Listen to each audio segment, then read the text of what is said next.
Hello everyone. What are you doing? Worrying about your child's future?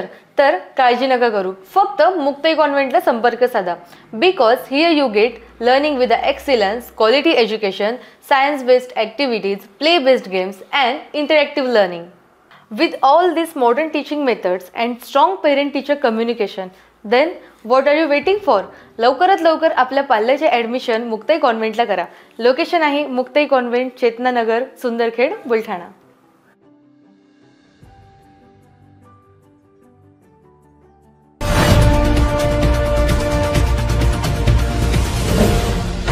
City news वसा जनसेवेचा. उबाठाच्या बापात दम नाही असे वक्तव्य आमदार संजय गायकवाड यांनी केले. उबाठाच्या बापाही माझी कॉपी करू शकत नाही या वादग्रस्त वक्तव्यावरून राजकीय वर्तुळात खळबळ माजली असून विरोधकांनी जोरदार टीका केली. अखेर गायकवाड यांनी स्पष्टीकरण देत यू टर्न घेतला.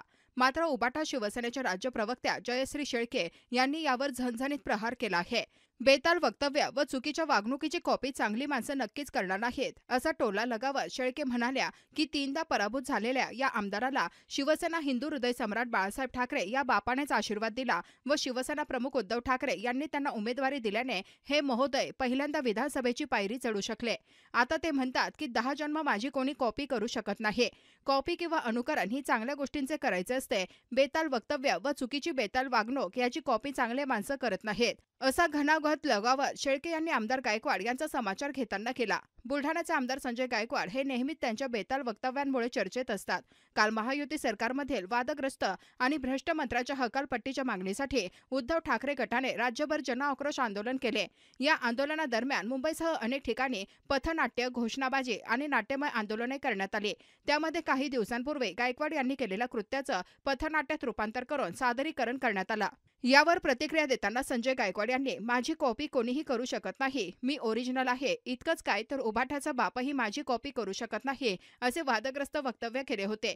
हे वक्तव्य सोशल मीडियावर आणि राजकीय वर्तुळात जोरदार व्हायरल झाले. विरोधकांनी गायकवाड यांच्यावर टीकास्त्र सोडले. खासदार विनायक राऊत यांनी तर थेट टीका करत म्हटले की गायकवाड यांची ही भाषा महाराष्ट्राच्या राजकारणातील घाणेरडी संस्कृती दाखवते. अशा लोकांच्या वक्तव्यामुळे जनतेत राजकारणाबद्दलची घृणा वाढते. महाराष्ट्रातील जनता त्यांना त्यांचा बाप दाखवून देईल. शिवसेना उद्धव ठाकरे गट नेत्या सुषमा अंधारे यांनीही प्रतिक्रिया देताना सांगितले त्यांची कॉपी करणं हे कोणत्याही सज्जन किंवा कर्तबगार माणसाचं काम नाही. अशा शब्दांचा वापर करून लोकशाहीतील चर्चेची पातळी खालावली जाते. वक्तव्यावरून निर्माण झालेल्या वादामुळे आणि वाढत्या दबावामुळे आज संजय गायकवाड यांनी स्पष्टीकरण देत यू टर्न घेतला. त्यांनी सांगितले मी तसे बोललो नाही. तुम्ही माझ्या शब्दाचा विपर्यास केला आहे. मी उबाठा गटाच्या कार्यकर्त्यांविषयी बोललो होतो. बाळासाहेब ठाकरे हे सर्वांचे दैवत आहे. ते सर्वांचेच बाप आहेत. माझ्या वक्तव्याचा चुकीचा अर्थ काढण्यात आला आहे. दरम्यान जय शीतल शेळके म्हणाल्या की वास्तव सिद्ध करण्यासाठी किंवा सत्य मांडण्यासाठी खूप हिंमत लागते. ती हिंमत नकली शिवसेनेच्या नकली लोकांमध्ये नक्कीच नाही. शिंदे गटाचे जे आमदार जी बेताल वक्तव्य करतात ते हा स्वतःचा इतिहास विसरले असतील, परंतु लोक विसरले नाहीत. 3 वेळा पराभूत झालेल्या या आमदाराला हिंदू हृदय सम्राट बाळासाहेब ठाकरे यांनी आशीर्वाद दिला. शिवसेना पक्षप्रमुख उद्धव ठाकरे यांनी उमेदवारी दिली तेव्हा पहिल्यांदा हे आमदार विधानसभेची पायरी चढू शकले. आता ते म्हणतात माझे 10 जन्म कुणीही अनुकरण करू शकत नाही. खरंच आहे या जन्मात त्यांचे अनुकरण कुणीच करू शकत नाही.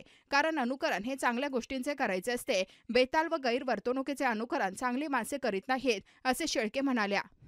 वस्तुस्थिती किंवा सत्य मान्य करायला फार हिंमत लागते आणि ती हिंमत नकली शिवसेनेच्या नकली लोकांमध्ये नक्कीच नाही. एसएनसी गटाचे बुलढाणा विधानसभा मतदारसंघाचे आमदार ज्या पद्धतीची वक्तव्य करतायत ती ऐकल्यानंतर कदाचित ते स्वतःचा इतिहास विसरले असतील, परंतु बुलढाणा विधानसभा मतदारसंघातील जनता मात्र हा इतिहास विसरलेली नाही. 3 वेळा पराभूत झाल्यानंतर ज्यावेळी शिवसेना पक्षाचा बाप वंदनीय बाळासाहेब ठाकरे यांनी आशीर्वाद दिला आणि शिवसेना पक्षप्रमुख उद्धव बाळासाहेब ठाकरे यांनी उमेदवारी दिली त्यावेळा पहिल्यांदा हे महोदय विधानसभेची पायरी चढू शकले. ते म्हणतायत की 10 जन्मात त्यांची कॉपी करू शकत नाही. उलट मी म्हणेल की या जन्मातही त्यांची कॉपी कोणी करू शकत नाही. कारण कॉपी किंवा अनुकरण हे चांगल्या गोष्टींचं करायचं असतं. बेताल चुकीची वक्तव्य आणि चुकीची बेताल वागणूक याची कॉपी चांगली माणसं नक्कीच करणार नाही.